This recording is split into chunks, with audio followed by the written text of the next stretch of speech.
میرے اعمال کا بدلہ تو جہنم ہی تھا، میں تو جاتا مجھے سرکار نے جانے نہ دیا۔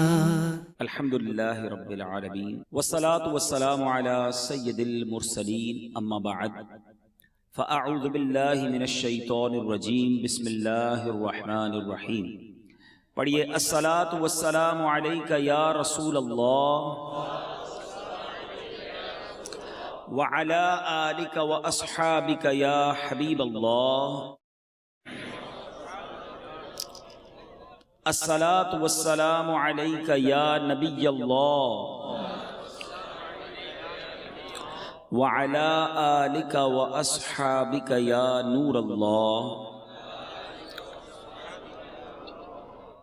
بہت ہی خوبصورت درود پاک کی فضیلت سنتے ہیں۔ حضرت سیدنا حفص بن عبداللہ رحمۃ اللہ تعالی علیہ کا بیان ہے کہ میں نے امام المحدثین سیدنا ابو زرعہ رحمۃ اللہ تعالی علیہ کو ان کی وفات کے بعد خواب میں دیکھا۔ وہ پہلے آسمان پر فرشتوں کو نماز پڑھا رہے تھے، یعنی فرشتوں کی امامت کر رہے تھے۔ تو میں نے ان سے دریافت کیا، اے ابو زرعہ، آپ کو ایسا انعام، ایسا اکرام کیوں ملا؟ آپ فرشتوں کے امام بن گئے۔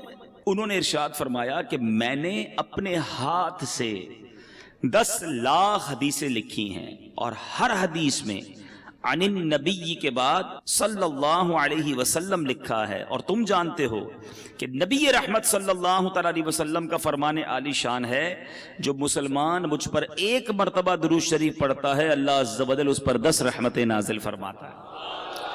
اب آپ سوچئے کہ بندہ ایک بار درود پاک پڑھے تو 10 رحمتیں ملتی ہیں۔ اس واقعے سے 2 باتیں سیکھنے کو ملی۔ ایک تو یہ سیکھنے کو ملی کہ جب بھی کچھ لکھنا چاہیے، ٹھیک ہے، تو اس کو جب پیارے آقا علیہ الصلوۃ والسلام کا نام نامی آئے تو اچھے انداز میں درود پاک لکھیں۔ بعض لوگ یہاں بھی ڈنڈی مار جاتے ہیں، صاد لکھ دیتے ہیں۔ علماء کہتے ہیں صاد لکھنا نبی پاک کے نام کے بعد، یا صلعم لکھنا، یہ ناجائز اور حرام ہے۔ سارا دن تمہیں لکھنے میں کوئی جو ہے وہ تھکن نہیں ہوتی، پورے صفحے بھر دو، جب پیارے آقا کے نام کی باری آئے تو درود پاک پہ شارٹ فارم لکھنا ہے، ایسا نہیں کرنا چاہیے، ٹھیک ہے۔ اسی طرح اپنے نام کے ساتھ بھی جو ایم لکھ دیتے ہیں، محمد یوسف نام ہے تو ایم یوسف، یہ نہیں لکھنا چاہیے، یا تو پورا نام لکھیں۔ لیکن خاص طور پہ جب نبی پاک کی بات آئے تو پورا درود پاک لکھیں۔ اور علماء فرماتے ہیں جب تک وہ درود لکھا رہے گا، جب تک لکھنے والے کو ثواب ملتا رہے گا۔ تو بلکہ میں تو مشورہ دوں گا کہ جب آپ کی کوئی ڈائری ہو، کوئی ایسی کتاب ہو جو بڑی امپورٹنٹ ہو آپ کے لیے، آپ سنبھالیں گے بھی، خیال بھی رکھیں گے، تو اس کے پہلے صفحے پر اچھے انداز میں بسم اللہ الرحمن الرحیم بھی لکھیں، الصلاۃ والسلام علیک یا رسول اللہ صلی اللہ تعالی علیہ وسلم بھی لکھ دیں۔ یہ جب تک لکھا رہے گا آپ کو ثواب ملتا رہے گا۔ ہاں، اس کا خیال بھی رکھیں۔ ایک بات دوسری، اس روایت سے کیا سمجھ آئی کہ ایک بار درود پڑھنے پر 10 رحمتیں، ٹھیک ہے۔ تو یہاں بہت سارے امپلائیز ہیں جو کام کرتے ہیں، بہت سارے ایسے ہیں جو مہمان ہیں۔ آپ سوچیں ہمارا سارا دن ٹھیک ہے مصروف گزرتا ہے، مگر بہت سارے کام ایسے ہیں جو ہم ہاتھوں سے کر رہے ہوتے ہیں، ہماری زبان فارغ ہوتی ہے۔ ہم چاہیں تو ہاتھ بھی کام کرتے رہیں اور زبان بھی نیکیاں کماتی رہے۔ اب جو ڈرائیونگ کر رہا ہے، گاڑی چلا رہا ہے، موٹر سائیکل چلا رہا ہے، زبان تو فارغ ہے نا۔ کئی بدنصیب گاڑی چلاتے ہوئے گانے گا رہے ہوتے ہیں، موٹر سائیکل چلاتے ہوئے بھی جناب گنگنا رہے ہوتے ہیں۔ کیا ہی اچھا ہو کہ میں گاڑی بھی چلا رہا ہوں تو زبان اللہ اور اس کے رسول کا نام لیتی رہے۔ اسکوٹر چلا رہا ہوں تو سارا راستہ درود پڑھتا پڑھتا آ جاؤں۔ سارے راستے رحمتیں برس رہی ہیں نا۔ اسکوٹر کا ایکسیڈنٹ ہو جاتا ہے لوگوں کا، معاذ اللہ بعض اوقات گاڑی کا ایکسیڈنٹ ہو جاتا ہے، کبھی کیا پرابلم ہو جاتی ہے۔ ارے اللہ کے بندے، تمہاری زبان درود پڑھتی رہے گی، رحمتیں نازل ہوتی رہیں گی، سفر بھی حفاظت سے گزرے گا۔ اب آفس میں، فیکٹری میں کام کر رہے ہیں، لیبر ہیں، جو بھی کام کرتے ہیں، اب ہاتھ سے کام کر رہے ہیں، ہاتھ کام کر رہے ہیں، زبان درود پڑھ رہی ہے، اس میں تو حرج نہیں ہے نا۔ درود کتنا آسان، الصلاۃ والسلام علیک یا رسول اللہ، یہ بھی درود پاک، صلی اللہ تعالی علی محمد صلی اللہ علیہ وسلم، یہ بھی درود پاک۔ کتنی دیر لگتی ہے؟ تو پڑھتے جائیں نا، رحمتیں لوٹتے جائیں، صبح و شام آپ پر رحمتیں برستی رہیں گی، اللہ نے چاہ بیماریاں دور ہو جائیں گی، پریشانیاں دور ہو جائیں گی۔ تو نیت کریں۔ ہمارے بزرگان دین کتنا اللہ کا ذکر اور درود کرتے تھے، زبان کا کتنا پیارا استعمال کرتے تھے۔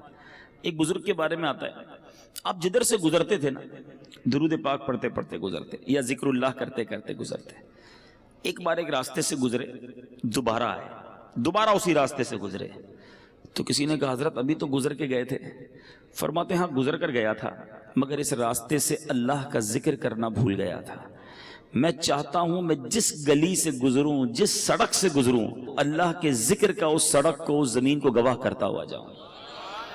ہم کیا کرتے ہیں؟ ہم اللہ کی زمین کو گناہوں کا گواہ کرتے ہیں، کبھی کدھر جا کر گناہ کرتے ہیں، کبھی کدھر جا کر گناہ کرتے ہیں، کبھی کس ملک میں جا کر گناہ کرتے ہیں، کبھی کس شہر میں جا کے گناہ کرتے ہیں، چھپ چھپ کر گناہ کرتے ہیں، سمجھتے کوئی نہیں دیکھ رہا، یہ زمین گواہی دے گی، یہ زمین قیامت کے دن اپنے رازوں کو اگلے گی۔ بندہ اس وقت کیا کرے گا جب زمین کہے گی مولا مجھ پر گناہ کیے، اس بندے نے مجھ پر بیٹھ کر شراب پی، مجھ پر بیٹھ کر جھوٹ بولا، میرے اس زمین کے حصے پر بیٹھ کر بدکاری کی، بے حیائی کی، کدھر جائیں گے؟ کتنا خوش نصیب ہے وہ شخص جس کی زمین گواہی دے گی مولا اس نے مجھ پر سجدہ کیا تھا، اے اللہ اس بندے نے اس زمین کے اس ٹکڑے پر کھڑے رہ کر تجھے یاد کیا تھا، اے اللہ یہاں بیٹھ کر تیری بارگاہ میں ہاتھ اٹھا کر آنسو بہائے تھے، اس بندے نے فلاں جگہ بیٹھ کر تیرا ذکر اور تیرے حبیب کا ذکر کیا تھا یا سنا تھا، یہاں بیٹھے تھے اجتماع میں، یہاں بیٹھے تھے بیان کرنے، یہ زمین، جی ہاں جس زمین کے ٹکڑے پر ہم اس وقت بیٹھے ہیں، میرے رب کی رحمت سے امید ہے قیامت کے دن یہ زمین گواہی دے گی کہ اللہ تیرے بندے بیٹھے تھے کام کاج چھوڑ کر، مجھ پر بیٹھے تھے، تیرا اور تیرے حبیب کا ذکر کیا تھا۔ ایسے گواہ بناؤ نا اللہ کی زمین کو۔ بزرگان دین کا طریقہ رہا کہ دنیا میں جس ملک یا جس شہر جاتے ادھر جا کر نوافل پڑھا کرتے کہ میری گواہ ہو جائے۔ آپ مسجدوں میں جایا کرتے ہیں، لالچ ہونی چاہیے کہ یار کوئی مسجد نظر آئے عاشقان رسول کی، بندہ کہ یار یہاں جا کے ایک نماز پڑھ لو، 2 رکعت پڑھ لو، یہ مسجد بھی گواہ ہو جائے۔ مسجد نبوی شریف جاؤ نا یا مسجد الحرام، مبارک مسجدوں میں جب بھی جاؤ، مسجد قباء جاؤ، اللہ آپ کو بار بار جانا نصیب کرے، جب ادھر جاؤ نا جگہ بدل بدل کے نفل پڑھتے رہا کرو، نفل پڑھتے رہا کرو، کوشش کرو کہ ہر پلر پر 2 رکعت نفل پڑھ لوں، تو مسجد نبوی کا ہر ستون قیامت کے دن گواہی دے گا مولا اس بندے نے میرے پاس آ کر تجھے سجدہ کیا تھا۔ یہ وہ لالچ ہے جو مجھے اور آپ کو ہونی چاہیے نا۔ لوگ کہتے ہیں فلاں ملک چلتے ہیں، کیوں؟ ادھر عیاشی کریں گے، یار فلاں ملک میں بڑا مزہ آتا ہے، وہاں بڑی انجوائمنٹ، وہاں بڑی بے حیائی۔ سوچو تم جگہ جگہ جا کر اپنے گناہ کا گواہ کر رہے ہو۔ اللہ کے بندے کتنا ذکر کرتے، ان کو اپنے وقت کی قدر تھی۔ سیدنا جنید بغدادی رحمت اللہ تعالی علیہ، کتنا بڑا نام ہے، آپ کے بارے میں آتا ہے کہ آپ اتنا اللہ کا ذکر کرتے، آپ کی زبان ہر وقت ذکر الہی سے تر رہتی۔ تو ایک بار آپ نائی کے پاس گئے مونچھیں ترشوانے، نائی کہتا ہے حضور خاموش ہو جائیے تھوڑی دیر، آپ پڑھے جا رہے ہیں، اب میں نے مونچھیں کاٹی تو آپ کے ہونٹ کو کٹ لگ جائے گا، ہونٹ کو زخم لگ سکتا ہے۔ آپ فرماتے ہیں تم اپنا کام جاری رکھو، میں اللہ کا ذکر نہیں چھوڑ سکتا، ہونٹ کٹتے ہیں تو کٹ جائیں، میں اللہ کا ذکر کرتا رہوں گا۔ ایک ایک لمحہ ان کے لیے قیمتی تھا نا۔ وہ جانتے تھے کہ سب کو دنیا سے جانا ہے، اور جانے سے پہلے بہت ساری نیکیاں جمع کر لوں میں، یہ ذہن تھا۔ ہم کہتے ہیں یار سیزن لگا ہوا ہے، زیادہ سے زیادہ کما لو، اوور ٹائم کا ٹائم آیا ہے، سیٹ نے بولا ہے جتنا اوور ٹائم لگاؤ گے اتنے پیسے زیادہ دوں گا، محنت کرو پیسے کما لو۔ ہم اوور ٹائم، ہم دنیا کے پیچھے پڑے ہوئے ہیں۔ میں نہیں کہتا نوکری نہ کرو، میں نہیں کہتا رزق حلال نہ کماؤ، کمائیے، مگر مجھے ایک بات کا جواب چاہیے، میں دنیا کے لیے تو محنت کر رہا ہوں، کیا آخرت کے لیے مجھے الگ ٹائم ملے گا، ایکسٹرا ٹائم ملے گا؟ گھر پہ کوئی نوٹس آئے گا کہ جناب اب آپ کی دنیا میں 3 مہینے رہ گئے، اب آخرت کی تیاری کر لیجئے۔ ایسا نہیں ہوتا، اچانک سڈنلی صبح گھر سے زندہ نکلتا ہے اور شام جنازہ گھر پہ آتا ہے، ایسا نہیں ہوتا؟ آپ کے سامنے بھی ہوتا ہے نا۔ اب بتاؤ جو صبح سے شام ایک ہی ذہن لے کر بیٹھا ہے، دنیا دنیا مال، اس کی آخرت کب بہتر کرے گا وہ؟ تو پلیز سمجھیے اس بات کو، دنیا میں رہ کر ہی مجھے اور آپ کو اپنی آخرت بنانی ہے۔ There is no extra time، الگ سے کوئی پورشن نہیں ہے کہ 24 گھنٹے تمہاری فیملی، تمہاری کاروبار، نوکری کے لیے اگلے 12 گھنٹے ایکسٹرا دیے جا رہے ہیں آخرت کے لیے، نہیں، انہی ڈبل 12 گھنٹوں میں سے مجھے قبر روشن کرنی ہے، اسی وقت میں مجھے اپنی آخرت کے لیے بھی خزانہ جمع کرنا ہے۔ جس بندے کو اوور ٹائم کی فکر ہے اس کو آخرت میں زیادہ اعمال لے جانے کی فکر کیوں نہیں ہے؟ سمجھو میری بات کو. آپ نوکری کیجئے، کاروبار کیجئے، روزگار کمائیے، مگر اپنی زبان کو اللہ اور اس کے رسول سے ذکر سے تر بھی تو رکھیے نا. کہیے سبحان اللہ، الحمدللہ، اللہ اکبر. کتنی دیر لگی مجھے بتاؤ؟ 30 سیکنڈ نہیں لگے آپ کو ان تینوں جملوں کے کہنے میں. ٹھیک ہے، آپ سب سے اچھی نوکری کر لو، میں کہتا ہوں امریکہ چلے جاؤ اور دنیا کے مہنگے ترین انسٹیٹیوٹ میں نوکری کر لو، 30 سیکنڈ میں کتنے پیسے کماؤ گے بتاؤ مجھے. چلو، جو دنیا کا سب سے بڑا کاروباری مجھے سن رہا ہے انٹرنیشنلی مدنی چینل پر، بعد میں سنیں how much you earn with in 30 seconds. 30 second میں کتنے کما سکتے ہو؟ آؤ میرے سامنے بتاؤ مجھے. میں کہتا ہوں بہت بہت بہت بڑا پیسے والا بھی ہو اور اس کی کروڑوں روپے کی آمدنی ہو، پھر بھی 30 سیکنڈ میں 1 لاکھ روپے کمائے گا نا. بہت بڑی بات ہے کہ ہر منٹ 2 لاکھ روپے، اس سے زیادہ تو کوئی نہیں کماتا ہوگا. میں کہتا ہوں 10 لاکھ کما لو گے ہر 30 سیکنڈ میں. ایسے پاسبل نہیں ہے، ایزیوم کر لیتے ہیں، ایکسٹرا ہم نے پلس کر لیا اس کو. ٹھیک ہے، میں مان لیتا ہوں کہ تم 30 سیکنڈ میں 10 لاکھ کما سکتے ہو. حالانکہ یہاں تو میرے ایسے بھائی ہیں جو 30 سیکنڈ میں 30 روپے بھی نہیں کماتے ہوں گے. ٹھیک ہے نا، 30 سیکنڈ تو کچھ بھی نہیں ہے نا، مگر آپ کو اندازہ نہیں ہے آپ نے کیا کما لیا ہے. کیا کہا آپ نے؟ دوبارہ کہو سبحان اللہ. کیا کہا آپ نے؟ الحمدللہ. پھر کیا کہا تھا؟ اللہ اکبر. مبارک ہو تمہیں. دنیا کے پیچھے کیوں بھاگوں میں؟ یہ دنیا والے دیتے کیا ہیں؟ سنو میرا رب کیا دیتا ہے، رب کے حبیب کے سچے وعدے کیا دیتے ہیں. اللہ کے حبیب فرماتے ہیں صلی اللہ تعالی علیہ وسلم، جس کا مضمون ہے جو ایک بار سبحان اللہ کہے اس کے لیے جنت میں درخت لگا دیا جاتا. جو ایک بار الحمدللہ کہے جنت میں درخت لگا دیا جاتا. ایک بار اللہ اکبر کہے جنت میں درخت لگ جاتا. چلیں واپس آتا ہوں اسی فارمولے پر. جس نے 10 لاکھ روپے کمائے 30 سیکنڈ میں، ہے کوئی جو 10 لاکھ روپے میں مجھے جنت کا ایک درخت دلا دے؟ پتا دلا دے، درخت تو چھوڑو.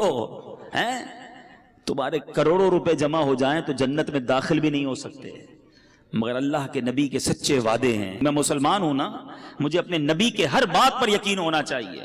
اللہ کے حبیب نے فرمایا ہے ایک بار سبحان اللہ کہو جنت میں درخت لگ جاتا ہے. اب سوچو یار کتنا آسان ہے نیکیاں کمانا. تو کریے نا کام، کریے نوکری، لیکن زبان تو سبحان اللہ کہتی رہے نا، زبان تو الحمدللہ کہتی رہے، درود پڑھتی رہے. کیوں میں وقت ضائع کروں؟ ہماری زبان غیبتیں کر رہی ہے، ہماری زبان گالیاں دے رہی ہے، ہماری زبان جھوٹ بول رہی ہے، ہماری زبان مسلمانوں کا دل توڑ رہی ہے. آپ سوچو نا یہ زبان کتنی بڑی نعمت ہے. ارے اس زبان سے بندہ روزانہ لاکھوں کروڑوں نیکیاں کما سکتا ہے، مگر کتنا بد نصیب ہے وہ مسلمان جو اسی زبان سے نیکیاں تو درکنار سارا دن گناہ کما رہا ہے، گالیاں دے کر، جھوٹ بول کر، گندی باتیں کر کے، بے پردہ بے حیا لڑکیوں سے دوستیاں لگا کر، ساری رات فون پہ بات کر کے. کیا کر رہے ہو آپ؟ سوچو اللہ کو کیا جواب دو گے؟ مرنا ہم سب نے. میں بات جو کر رہا ہوں اللہ کرے میری بات آپ سمجھیں کہ ہمارے پاس ایکسٹرا ٹائم نہیں ہوگا. میں کل ایک ایسی شخصیت سے، ایسے بندے سے مل کے آیا ہوں جس نے مجھے اداس کر دیا. آپ کے حیدرآباد کا شخص ہے، ان کو لیور کا، کڈنی کا کینسر ہو گیا، 52 سال عمر ہے، اور وہ بندہ کہتا ہے میں 16 سال تک حیدرآباد سے نوری آباد جاتا رہا، نوکری کرتا رہا، بالکل فٹ فاٹ، کوئی پرابلم نہیں. ماشاءاللہ اس کے جوان بیٹے ہیں، اللہ نے بہت دیا ہے اس گھر کو. میں کل دیکھتا رہا، میں تو یہ سوچتا رہا یار یہ عمر بھی اتنی نہیں ہے. میں نے کہا ہوا کیا آپ کو؟ کہتا کچھ بھی نہیں تھا مجھے. رمضان میں مجھے کڈنی میں یہاں درد ہوتا رہا، ڈاکٹرز کو دکھایا، ٹیسٹ کرائے، ڈاکٹر کہتے ہیں کینسر کا آخری سٹیج ہے. میں سوچتا رہا یار کتنی پلاننگ، کتنے ارادے، یہ کروں گا تو بچوں کی شادی. اب اس بندے سے کھڑا نہیں ہوا جا رہا تھا. 6 مہینے میں ختم ہو گیا وہ بندہ. اللہ سے پھر دعا کرتا ہوں اللہ اسے شفا عطا فرمائے، مگر مجھے ہلا گیا وہ شخص. میں سوچتا رہ گیا. اللہ کی رحمت سے میں نے اکیلے میں اس کو بٹھا کر پھر کلمہ پڑھایا، توبہ، کیونکہ مجھے بڑا ڈر لگ رہا تھا. اللہ اس کو ہمت دے، طاقت دے، اس کو شفا کاملہ دے. مگر ودن 6 مہینے دنیا ختم ہو گئی نا. 6 مہینے تو دور کی بات ہے، ادھر بندہ صبح جاتا ہے رات جنازہ آتا ہے. مگر ہماری پلاننگ ہی عجیب ہے، ہمارا جینے کا انداز ہی عجیب ہے. ہمیں لگتا ہے مرنا ہی نہیں ہے.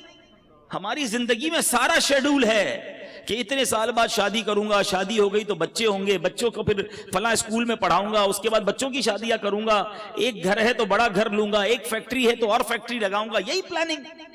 مروں گا تو کیا کروں گا؟ اس کی پلاننگ. قبر میں جاؤں گا تو وہ روشن ہوگی کہ نہیں, اس کی پلاننگ. قبر میں جاؤں گا تو لے کر کیا جاؤں گا, اس کی پلاننگ. کسی نے دفن ہوتے ہوئے کسی کو دیکھا ہے؟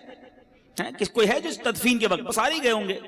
کبھی قبر کے اندر کوئی تجوری دیکھی ہے کہ آپ نے دیکھا ہو قبر میں تجوری ہو, سارا سونا, سارے بانڈ, سارے پیسے اس میں ڈال کر لاک لگا کے مردہ لے گیا ہو؟ قبر میں کوئی تجوری نہیں. کفن میں کوئی جیب دیکھا ہے؟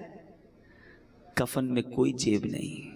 سوچو, خالی جانا ہے, سب ادھر ہی رہ جائے گا. کیا جائے گا ساتھ؟ میرے نیکیاں, اچھے اعمال کتنے ہیں؟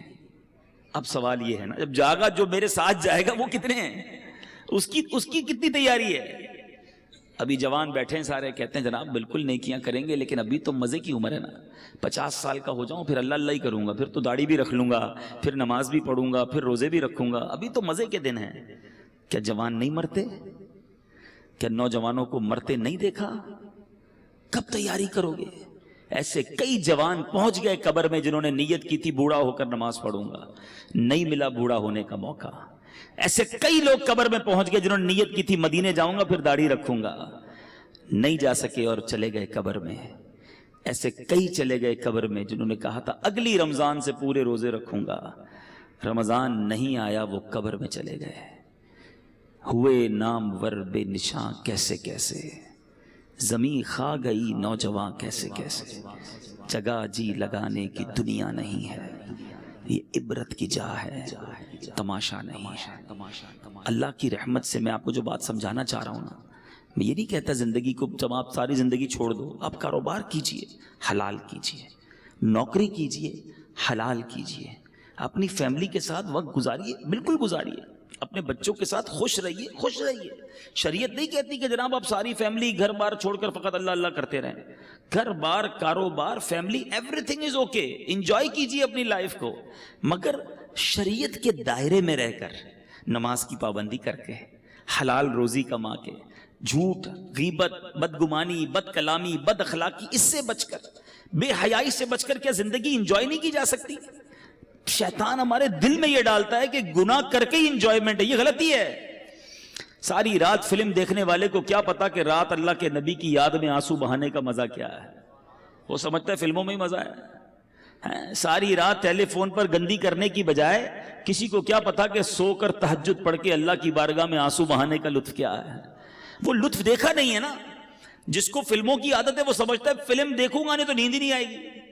لیکن جس کو عشق رسول کی لت پڑ جائے, آئے ہائے, جس کو پیارے آقا سے محبت ہو جائے, دنیا کی لڑکیوں سے اور بے حیا عورتوں سے دوستیاں کرتے ہو, اللہ کے حبیب سے محبت کر لو, ہر آنسو تمہارا رتبہ بڑھائے گا. نیند کروٹ بدل کر نہیں آئے گی جب مدینے والے کی یاد آئے گی, مگر وہ بے قراری میں بھی سکون آئے گا.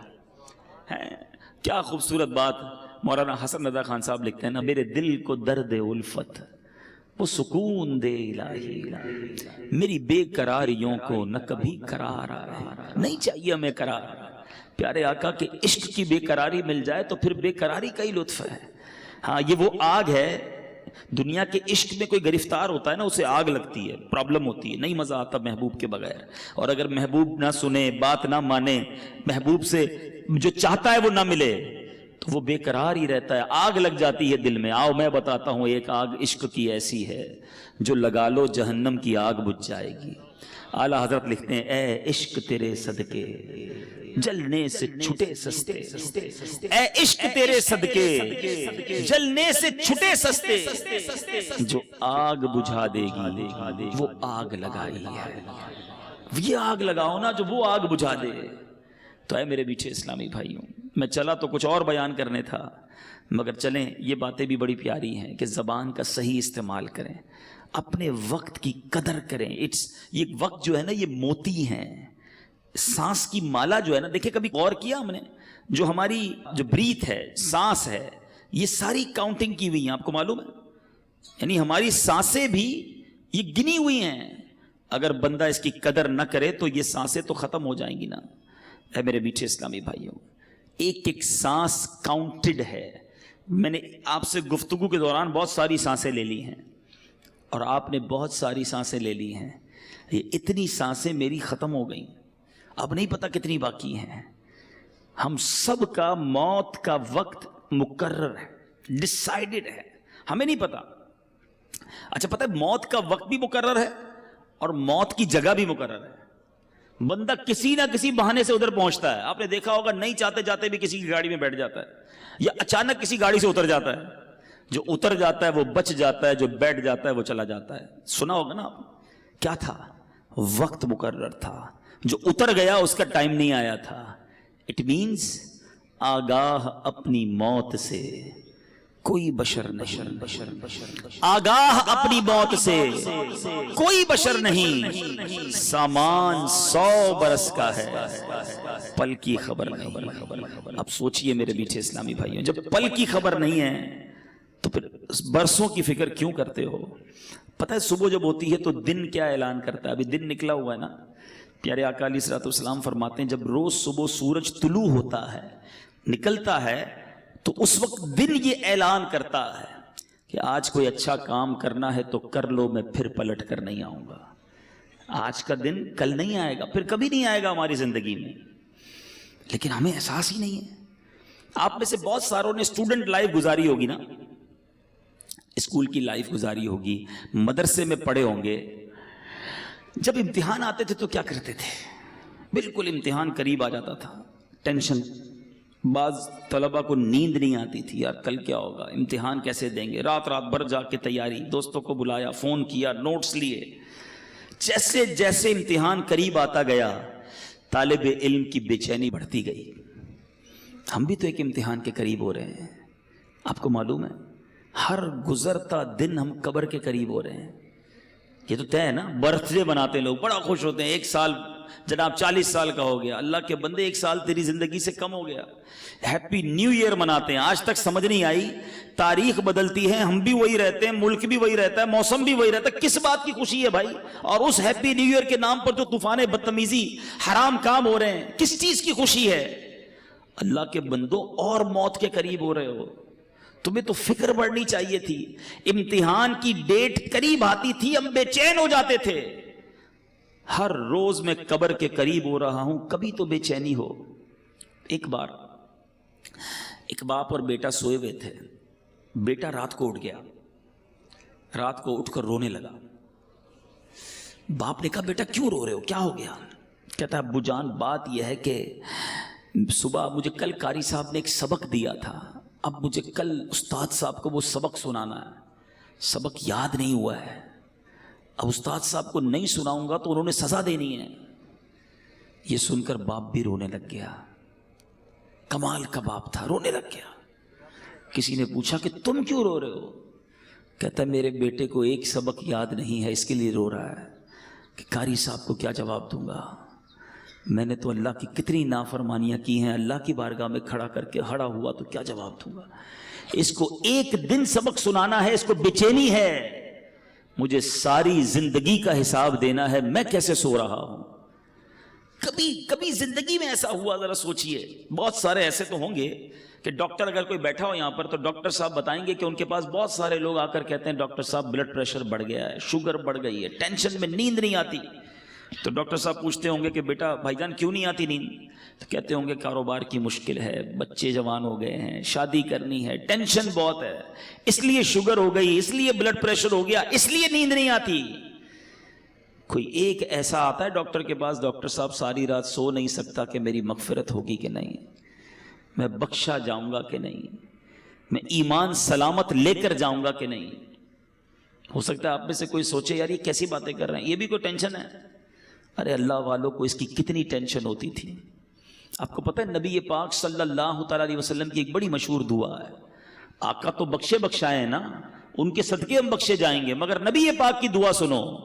یا مقلب القلوب ثبت قلبی علی دینک, اے دلوں کو پھیرنے والے اپنے دین پر مجھے ثابت قدمی عطا کر. یہ میرے آقا کی دعا ہے. ہم نے کبھی دعا کی یا اللہ ایمان سلامت رکھیو, یا اللہ موت میں مروں تو ایمان کے ساتھ جاؤں, مجھے لمحہ بھر جہنم میں نہ ڈالنا. بہت سارے غوث پاک کے چاہنے والے بیٹھے ہوں گے. قادریوں سنو, پیران پیر دستگیر سیدی غوث اعظم کیا فرماتے. عید کا دن تھا, لوگ خوشیاں منا رہے تھے. نیو ایئر منانے والوں سنو, برتھ ڈے پر ناچنے والوں سنو, غوث پاک کہتے ہیں آج عید کا دن ہے، عید کا دن ہے. عبد القادر کے لیے عید کا دن وہ ہوگا جب اپنا ایمان سلامت لے کر دنیا سے جائے گا. حضرت شیخ عبد القادر جیلانی کا یہ عالم ہے. عمر فاروق رضی اللہ تعالیٰ عنہ خلیفۃ المسلمین امیر المومنین وہ عمر ہے. حضرت عمر کا مرتبہ یہ ہے کہ میرے آقا فرماتے میرے بعد کوئی نبی ہوتا تو عمر ہوتا. عمر جس گلی سے گزر جائے اس گلی سے شیطان نہیں گزرتا. یہ مرتبہ قطعی جنتی گارنٹیڈ. مگر عید کے دن مدینے والوں نے کہا چلو حضرت عمر سے ملتے ہیں, ان کو بھی مبارکباد دیتے ہیں. حضرت عمر کا گھر کا دروازہ کھٹکھٹایا گیا. دروازہ کھلتا ہے, حضرت عمر باہر آتے ہیں, آنکھوں میں آنسو ہیں. لوگ حیران, اے عمر آج تو عید کا دن ہے, آج آنکھوں میں آنسو کیسے؟ حضرت عمر کہتے ہیں عید تو ان لوگوں کے لیے ہے جن کے روزے قبول ہو گئے, جن کی نمازیں قبول ہو گئیں. عمر نہیں جانتا کہ اس کی عبادتیں مقبول ہوئیں یا منہ پر مار دی گئیں. یہ حضرت عمر, یہ غوث اعظم.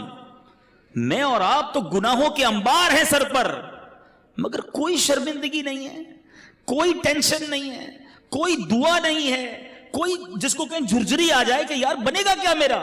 مزے ہیں, گل چھڑنے ہیں, پلاننگز ہیں, آج کدھر گھومنے چلنا ہے, سنڈے کو کدھر چلنا ہے, آؤٹنگ کدھر کرنی ہے, چھٹیوں میں کیا کرنا ہے. پورے دن میں نماز پڑھنی ہے کہ نہیں, اس کی کوئی پلاننگ نہیں. سوچئے, خدا کے واسطے سوچئے, ہم سب کو مرنا ہے. یہ وہ حقیقت ہے جس سے انکار نہیں کیا جا سکتا. موت ایک ایسی حقیقت ہے کہ دنیا کا ہر مذہب, دنیا کی ہر قوم اس کو مانتی ہے کہ مرنا پڑے گا. کسی کو اس سے کوئی جس کو کہیں فرار نہیں ہے. میں آج بیان کے آخر میں آپ کو سرور کائنات علیہ الصلوۃ والسلام کی ایک حدیث سنانا چاہتا ہوں. یقین کریں میرے آقا کے سارے ہی فرمان بڑے نرالے ہیں, بڑے پیارے ہیں, ایک ایک لفظ موتی کی مانند ہے. وہ کہتے ہیں نا کوزے میں دریا کو بند کر دینا, میرے آقا تو پورا سمندر بند فرما دیتے ہیں. سنو نبی پاک کی حدیث, چند لائنیں ہیں مگر زندگی کا اصول بیان کر دیا. آقا فرماتے ہیں اغتنم خمسن قبل خمسن, 5 چیزوں کو 5 چیزوں سے پہلے غنیمت جانا. وہ کون سی 5 ہیں؟ غور سے سنیے. فرماتے ہیں شبابک قبل حرمک, جوانی کو بڑھاپے سے پہلے غنیمت جانا. بہت سارے میرے سامنے جوان بیٹھے ہیں, مدنی چینل پر نوجوان سن رہے ہوں گے. بندہ کہتا ہے جوانی تو دیوانی ہوتی ہے, مزے کرو. یقین کرو یہ بڑی نعمت ہے. پوچھو ان بوڑھوں سے, اب نہیں ہے وہ ہمت جو پہلے تھی. اب بیماریاں آ گئی ہیں. اللہ نے جوانی دی ہے, پیر سلامت دیے ہیں, پیروں پہ کھڑے ہو کے نماز پڑھ لو, پھر بیٹھ کر بھی مشکل ہو جائے گی. اللہ نے جوانی دی ہے, زیادہ روزے رکھ لو. اللہ نے جوانی دی ہے, اس جوانی میں خوب دین کی خدمت کر لو. بوڑھے کہتے ہیں ہم کو کہ یار ہم بھی اب ہمت نہیں رہی, ورنہ ہم بھی مدنی قافلوں میں جاتے, ہم بھی آپ کے ساتھ دین کی خدمت کرتے, اب تو جناب تھک جاتے ہیں. اے جوانوں, اس دن سے پہلے عبادت کر لو جب یہ اعضاء ساتھ دینا چھوڑ دیں. ملتے ہیں لوگ کہتے ہیں پیروں میں ہمت نہیں, تراویح نہیں پڑی جاتی. جب ہمت تھی تو کیوں نہیں پڑی؟ اے میرے جوانوں سنو, یہ جوانی عیاشی کے لیے نہیں, اللہ کی نافرمانی کے لیے نہیں دی گئی. جوانی کی جو توبہ ہے نا, یہ ولیوں کا پیشہ ہے, ولیوں کا طریقہ ہے. مفتی اعظم ہند مصطفی رضا خان صاحب نوری جو اعلیٰ حضرت کے بیٹے ہیں, شہزادے ہیں, فرماتے ہیں کہ ریاضت کے یہی دن ہیں, بڑھاپے میں کہاں ہمت. ریاضت کے یہی دن ہیں, بڑھاپے میں کہاں ہمت. جو کچھ کرنا ہے اب کر لو, ابھی نوری جوان تم ہو, ابھی کر لو. لیکن لوگ اسی جوانی میں اللہ کو ناراض کرتے ہیں. اے میرے میٹھے اسلامی بھائیوں, ایک بزرگ کے بارے میں آتا ہے, ان کی عمر 100 سال کے قریب ہو گئی. ان کی آنکھیں بھی صحیح تھیں, کان بھی صحیح, زبان بھی ٹھیک, سارے اعضاء سلامت. کسی نے کہا حضرت یہ کیسے 100 سال میں تو بندہ ڈھل جاتا ہے. بڑی کمال کی بات کہی انہوں نے. فرماتے جوانی میں میں نے اپنے یہ اعضاء رب کی نافرمانی میں نہیں گزارے, اللہ نے بڑھاپے میں میرے اعضاء کو حفاظت سے رکھا ہے. یہ آنکھیں حرام میں نہیں دکھائی تھی میں نے, یہ کان حرام میں نہیں سنے, اللہ نے بڑھاپے میں بھی یہ چیزیں میری سلامت رکھی. اگر بڑھاپا اچھا چاہتے ہو نا تو جوانی میں اللہ کو یاد رکھو. جوانی میں رب کو ناراض کرو گے, بڑھاپے میں کچھ بھی نہیں بچنا. اول تو بڑھاپا آئے گا نہیں آئے گا اس کی گارنٹی نہیں ہے. اب سنو, 5 چیزیں تھی نا, پہلی کیا ہے؟ بڑھاپے سے پہلے جوانی کو غنیمت جانے. آقا فرماتے ہیں وَصِحَّتَكَ قَبْلَ سَقَمِكَ, صحت کو بیماری سے پہلے غنیمت جانو. اگر آج اللہ نے صحت دی ہے نا، پوچھو ان سے جو ہاسپٹل میں پڑے ہیں. میں نے ابھی تو آپ کو ایک مریض کی بات بتائی نا، 52 ایئرز میں ختم. پتہ نہیں کب ہمارے ساتھ کیا ہو جائے. اللہ ہمیں ہمیشہ محفوظ رکھے بیماریوں سے، ہاسپٹل کے، عدالتوں کے، جیلوں کے چکروں سے محفوظ رکھے. مگر بیمار بھی تو ہوتے ہی ہیں نا لوگ. کسی کے ڈائلسس ہو رہے ہیں، کہ شوگر کا مریض ہو گیا، کوئی بلڈ پریشر کا، کسی کوئی کھا بھی نہیں سکتا. ابھی پچھلے دنوں کی بات ہے، ہمارے ایک بہت اچھے دوست ہیں، وہ ایک بلینر کی بات بتا رہے تھے. بلینر، ملینر یعنی اربوں پتی شخص. کہتے بہت بڑی پارٹی ہے، بہت بڑا بزنس ہے. وہ بزنس مین سے ملاقات ہوئی ان کی. وہ کہتے ہیں یار وہ اس کی شاپ، اس کی جو آفس تھی، اس کے باہر فٹ پاتھ پر ایک بندہ روٹی کے اوپر ڈال ڈال کر کھا رہا تھا. تو وہ اربوں پتی شخص کہتا ہے یار یہ کتنا خوش نصیب ہے. دال کھانے والے کو کہہ رہا ہے یار یہ اپنے ہاتھ سے جو چاہتا ہے کھا لیتا ہے. اس اربوں پتی شخص کو بیماری تھی کہ وہ ایک گلاس پانی بھی روز نہیں پی سکتا. اس کے گردوں میں ایسا پرابلم تھا کہ ڈاکٹر کہتے تھوڑا تھوڑا پانی پینا ہے. کہا یہ کتنا خوش نصیب ہے کہ بیٹھ کے فٹ پاتھ پہ مزے سے دال روٹی کھا رہا ہے. یہ ہے بیماری. پیسوں سے صحت نہیں ملتی. جس کے پاس صحت ہے وہ اربوں پتی ہے. اس سے بڑا خوشحال کوئی نہیں. جب جیسے چاہو چلتے ہو، پوچھو لنگڑے سے کیسے گزرتی ہے زندگی. جو چاہے بولتے ہو. بیٹھو کبھی کسی گونگے کے پاس تو پتہ چلے گا کہ اشارے کر کر کے اس کا حال کیا ہو جاتا ہے. ہاتھ سلامت ہیں، جو چاہو اٹھا لیتے ہو. نہیں ہے ہاتھ، اس سے پوچھو. ہیں بہت پیسہ ہے مگر کھانا سامنے پڑا ہے اور نالیوں سے خوراک ڈالی جا رہی ہے. کیا فائدہ اس پیسے کا؟ صحت سے بڑھ کر کوئی نعمت نہیں ہے. مگر یہ صحت اللہ نے اس لیے دی کہ اس کی نافرمانی کی جائے. تم اللہ کا شکر ادا کرو، صحت میں نیکیاں کرو، وہ رب تمہیں بیماریوں سے محفوظ رکھے گا. آگے سنو، میرے آقا فرماتے ہیں 5 چیزیں تھیں نا، 2 ہو گئیں. پھر فرمایا وَغِنَاكَ قَبْلَ فَقْرِكَ. آقا فرماتے ہیں مالداری کو فقیری سے پہلے غنیمت جانو. جتنے پیسے والے بیٹھے نا، جن کو اللہ نے اچھا نوازا ہے، ویسے ہم سارے پیسے والے ہیں، یہ بھی بتا دوں. یہ بھی عجیب یہ سوچ یہ بھی سوچتا چھوڑ دو میں غریب ہوں، میں بڑا امیر و کبیر ہوں، شہ 2 سرا کا فقیر ہوں. میں کیوں غریب ہوں بھائی؟ مالداروں نہ اتراؤ تم مال پر، ان کا منگتا تونگر مدینے میں. آپ کہیں گے یار شعر بول کے ہماری غربت ہی غائب کر دی. چلو میں آپ کو لاجیکلی بھی آپ کی غربت غائب کر دیتا ہوں. ہاں دلیل کے طور پہ غربت آپ کی ختم. آپ خود کہو گے میں مالدار ہوں. ایک بزرگ کے پاس ایک شخص آیا، کہتا حضور بڑا غریب، کچھ بھی نہیں میرے پاس، کلاش، پیسے ہی نہیں. کہا کچھ بھی نہیں؟ کہا کچھ بھی نہیں، اللہ نے دیا ہی نہیں کچھ. معاذ اللہ. یہ بھی کہتے ہیں لوگ، ہیں اللہ سے اس طرح کا شکوہ کرتے ہو کہ مجھے کچھ دیا نہیں. وہ بزرگ بھی کمال کے تھے. کہا ٹھیک ہے ایک آنکھ دے دو، 5 لاکھ روپے لے لو. کہا حضرت اندھا ہو جاؤں گا. چلو ٹھیک ہے ایک ہاتھ دے دو، 5 لاکھ لے لو. کہا حضرت ہاتھ کے بغیر تو کیسے لائف گزرے گی؟ اچھا نہیں دینا. ایک کان دے دو، 5 لاکھ لے لو. کہا حضرت بہرا ہو جاؤں گا. اچھا چلو کان بھی رکھو اپنے پر. ٹانگ دے دو، 2 ہے نا، ایک ٹانگ دے دو، 5 لاکھ لے لو. نہیں حضرت لنگڑا ہو جاؤں گا. اچھا گردے تو 2 ہیں نا، ایک گردہ ہی دے دو، ایک سے تو زندگی چلے گی، 5 لاکھ لے لو. کہ نہیں حضرت گردہ کیسے دوں گا؟ اچھا چلو خالی زبان ہی دے دو، 10 لاکھ روپے لے لو. کہ گونگا ہو جاؤں گا. کہ اللہ کے بندے کہتا ہے اللہ نے کچھ نہیں دیا، لاکھوں کی پراپرٹی لے کے گھوم رہا ہے. اب بتاؤ غریب ہو؟ اربوں روپے کا بھی بندہ نہیں بنتا. ہاں اربوں روپے سے بندہ نہیں بنتا، اللہ نے مجھے بنا دیا فری میں. پھر بولتے ہو غریب ہوں. اللہ کا ہر حال میں شکر ادا کرو. لیکن جس کے پاس پیسے ہیں نا وہ بھی غنیمت جانے. آقا فرماتے ہیں وَغِنَاكَ قَبْلَ فَقْرِكَ. اپنی غنا کو، اپنی امیری کو فقیری سے پہلے غنیمت جانو. آپ سب بیٹھے، یہ بزرگ بیٹھے سفید داڑھیوں والے، پوچھو ان سے. انہوں نے کئی امیروں کو دیکھا ہوگا جو غریب ہو گئے.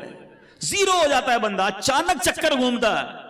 اور ان امیروں کو بھی ہم نے دیکھا وہ سر پکڑ کے کہتے ہیں یار بڑا پیسہ تھا اس زمانے میں، کاش مسجد بنا لیتا، کاش اس وقت پیسہ اللہ کی راہ میں دیتا، میں خوب دین کا کام کرتا. بھائی ابھی کر لو نا جس کے پاس ہے. یہ شیطان ہے جو تمہیں کہتا ہے ابھی اگلا کاروبار سیٹ ہو جائے پھر اللہ کی راہ میں دوں گا. کئی لوگوں نے کئی سالوں کی زکوٰۃ روکی ہوتی ہے. معاذ اللہ، حرام، جہنم میں لے جانے والا کام. آپ گناہگار ہو رہے ہیں. بندہ کہتا ہے یار ابھی نکالوں گا تو بہت پیسے نکل جائیں گے، بس فیکٹری لگا لوں پھر 2 سال کی ایک ساتھ نکال دوں گا. اچانک کوئی پرابلم آتی ہے، بندہ خود زکوٰۃ لینے والا بن جاتا ہے. نہ کرو ایسا. جس کو اللہ نے دیا ہے جمع کروا دو. یہ جملہ یاد رکھنا جو میں کہہ رہا ہوں، اپنے ہی اکاؤنٹ میں جمع کروا دو. آپ کے یہاں کمیٹی ڈالی جاتی ہے حیدرآباد میں، BC، ہم کمیٹی بھی کہتے ہیں، ایسا ہی نا؟ کیوں ڈالتے ہو؟ یار تھوڑے تھوڑے جمع ہو جائیں گے، کبھی بچوں کی شادی میں کسی کام میں کام آئیں گے. ایسا ہی ہے. یہ جو اللہ کی راہ میں خرچ کرنا ہے نا، یہ مدنی کمیٹی ہے. ہاں، جمع کرواتے جاؤ، آخرت میں ملٹی پلائی ہو کر ملیں گے. اور یہ میں نہیں کہہ رہا، حدیث قدسی سناتا ہوں.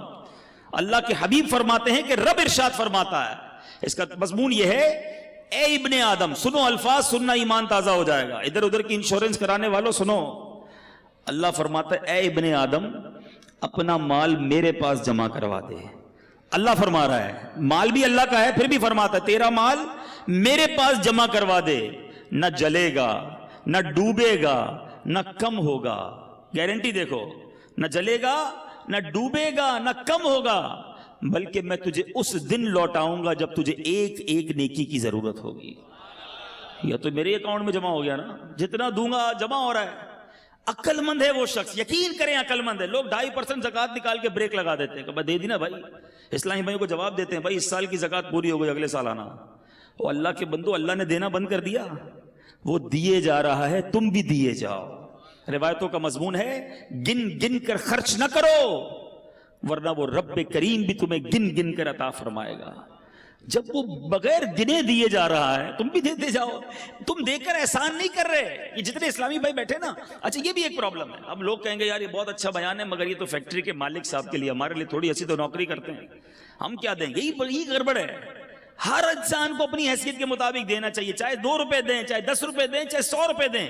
میں یہ کوئی نہ سمجھے یہ دعوت اسلامی کے لیے چندہ لینے بیٹھا، ہمیں نہ دو بھائی. کہیں بھی اچھی جگہ پر اللہ کی راہ میں خرچ کرنے کی عادت ڈالو. اپنے علاقے کی عاشقان رسول کی مسجد کے ڈبے میں ڈال دو، مگر دیتے رہو. یہ آپ کا ہے جو جمع ہو رہا ہے. لوگ یہ دینے میں جو ہے نا، اس میں بخل نہیں کرنا چاہیے. اب میں اس کو ایک اور حکایت کے ذریعے سمجھاؤں گا تو بات اور سمجھ آ جائے گی. ایک ملک میں ایک بادشاہ نے مقابلہ کیا، ایک کمپٹیشن اناؤنس کیا. بڑا عجیب مقابلہ تھا، اور وہ مقابلہ یہ تھا کہ پورے ملک میں سب سے بڑا بے وقوف کون ہے. بڑا عجیب مقابلہ، بے وقوفی کا بھی مقابلہ ہوتا ہے. چلو بادشاہ صاحب نے رکھوا لیا، ٹیسٹ ہوئے، امتحان ہوئے، مقابلے ہوئے، وزیروں نے سلیکٹ کیا کہ ہی از دا بگیسٹ فول، یہ سب سے بڑا بے وقوف ہے ہمارے ملک میں. بادشاہ نے کہا چیک کر لیا؟ کہا جناب چیک ہو گیا. بادشاہ نے اپنی سونے کی، ہیروں کی مالا اتاری، اس بے وقوف کی گردن میں ڈال دی. بے وقوف بھی چلا گیا، بادشاہ بھی کام میں لگ گیا. کچھ عرصے کے بعد اس بے وقوف کو پتا چلا کہ بادشاہ سلامت بیمار ہو گئے ہیں، اور شدید بیمار ہو گئے. وہ پہنچ گیا بادشاہ کے پاس. کہا بادشاہ کیا ہوا آپ کو؟ کہا بس اب تو زندگی آخری سٹیج پر ہے اور میں یہ دنیا چھوڑ کر جا رہا ہوں. تھا تو بے وقوف، اس کو تو نہیں پتا تھا دنیا چھوڑ کر جانے کا مطلب کیا ہے. کہتا اچھا کہیں اور جا رہے ہیں؟ بادشاہ کہتا ہے ہاں یہ دنیا چھوڑ کر دوسری دنیا میں جا رہا ہوں. کہا اچھا ایک بات بتائیں بادشاہ سلامت، آپ کے پاس میں نے دیکھا ہے بڑے پیسے ہیں، بڑے موتی ہیں، ہیرے ہیں، جواہرات ہیں، جدھر جا رہے ہیں ادھر پیسے بھیج دیے نہیں بھیج دیے؟ بادشاہ کہتا ہے ادھر تو میرے پاس پھوٹی کوڑی بھی نہیں ہے. اچھا بادشاہ سلامت میں دیکھتا ہوں آپ کے آس پاس بہت سارے خادم، کنیز، غلام آگے پیچھے گھوم رہے ہوتے ہیں، جدھر جا رہے ہیں ادھر کچھ غلام، ادھر کچھ خادم ہیں کہ نہیں؟ بادشاہ کہتا ہے ادھر تو ایک بھی خادم نہیں ہے میرے پاس. اچھا بادشاہ میں دیکھ رہا ہوں آپ کا اتنا زبردست محل ہے، ایسے پیارے بیڈ روم ہے، اتنا بڑا بڑا گھر ہے، جدھر جا رہے ہیں ادھر بھی گھر بنا لیا کہ نہیں؟ تو بادشاہ کہتا ہے ادھر تو جھونپڑی بھی نہیں ہے. پتہ اس بے وقوف نے کیا کیا؟ اس نے اپنا ہار اتارا اور بادشاہ کے گلے میں ڈالا. کہا حضور مجھ سے بڑے بے وقوف تو پھر آپ ہوئے نا. آپ کو پتہ ہے دنیا چھوڑ کر جا رہے ہیں، نہ پیسے بھجوائے، نہ گھر بنایا، نہ آپ نے نوکر بھجوائے، آپ کر کیا رہے ہیں؟ ہے یہ حکایت اللہ کرے دل میں اتر جائے. تم نے ادھر گھر بنایا، ادھر گھر بنایا، ہم نے ادھر پیسے بنائے، ادھر پیسے بھجوائے. سوچو نا، اللہ نے تو دیے تھے بھجوانے کے لیے، ہم ادھر ہی رکھ کے بیٹھے ہوئے ہیں. یہ وہ پیسہ ہے جو تم ادھر بھجوا رہے ہو. آج بھجوا دو، کل کوئی نہیں بھجوائے گا پیچھے تمہارے. مرنے کے بعد بچے گل چھڑے اڑاتے ہیں. اللہ نے دیا ہے، ہمت کرو اور جمع کرواتے وقت اللہ کا شکر بھی ادا کرو. یہ بھی بڑا پرابلم ہے، اللہ کی راہ میں دیتے ہیں دل پہ بھار پڑ جاتا ہے. یا اللہ، مجھے ملتے ہیں کئی لوگ ایسے، یار 10 لاکھ روپے زکات کیسے دے دوں؟ اللہ کے بندے، رب نے 4 کروڑ دیے ہیں تو 10 لاکھ زکات بنی ہے نا. شکر ادا کر، سجدہ کر اللہ کی بارگاہ میں. یا اللہ دینے والا بنایا تو نے، مجھے مانگنے والا نہیں بنایا. زکات دیتے وقت، صدقہ دیتے وقت بوجھ آتا ہے تمہارے دل پر، یہ میرے پیسوں کا نصیب ہے، یہ اللہ کی عطا ہے کہ مجھے اللہ نے دینے والا بنایا، اور میں دیتے وقت یہ سوچوں کہ میرا پیسہ مجھ سے دور ہو رہا ہے. اس پر اللہ کا شکر ادا کرو. فقیر ہونے سے پہلے غنیوں سنو, خرچ کرو اللہ کی راہ میں, غریبوں کی مدد کرو, اپنے پڑوسیوں کی مدد کرو, اور سب سے پہلے اپنے غریب رشتہ داروں کی مدد کرو.